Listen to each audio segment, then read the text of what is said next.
নির্বাচন 12ই ফেব্রুয়ারি যদি হয়, তাহলে ওই সময় পর্যন্ত বেগম খালেদা জিয়ার শারীরিক অবস্থা আসলে কি হবে?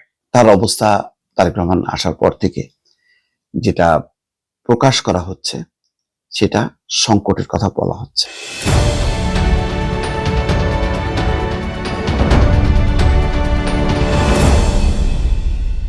একটা খবর দেখে একটু খারাপই লাগলো দর্শক। খালেদা জিয়ার আসনগুলোতে বিকল্প প্রার্থী প্রস্তুত রাখা হয়েছে। আপনারা ইতিমধ্যে জানেন যে বেগম খালেদা জিয়ার অবস্থা অত্যন্ত সংকটাপন্ন। তার বডির অনেকগুলো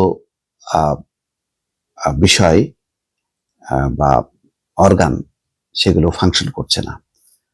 কখনো একটা করছে, কখনো আবার আর একটা কলাপস করতেছে, এইভাবে চলতেছে। তার ফুসফুসে, লিভার, এগুলির অবস্থা খুবই খারাপ।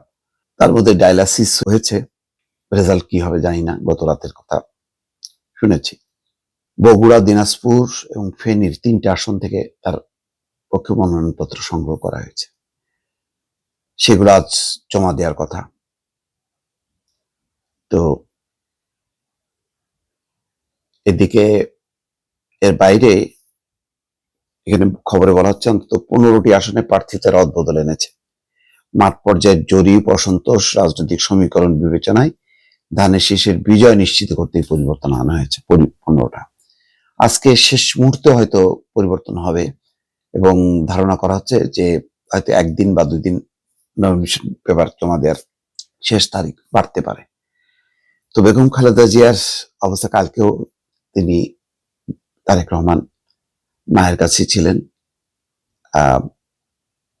তার অবস্থা তারেক রহমান আসার পর থেকে যেটা প্রকাশ করা হচ্ছে, সেটা সংকটের কথা বলা হচ্ছে। এবং পরশুদিন তো পরিষ্কারভাবেই ডাক্তার ABM জাহিদ বলেছেন যে 1 মাসের চিকিৎসায় তার শরীরের কোনো উন্নতি নেই। এই বার্তাগুলো খুব টেকনিক্যাল,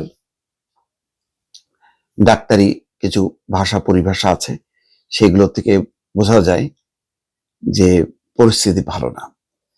তো এখন ফেনী 1, ফুলগাজী, পরশুরাম, ছাগলনাই আসনে সোমবার খালেদা জিয়ার মনোনয়নপত্র জমা দেবেন ওই আসনের নির্বাচন সমন্বয়ক ঢাকা মহানগর দক্ষিণের আহ্বায়ক রফিকুল আলম মজনু।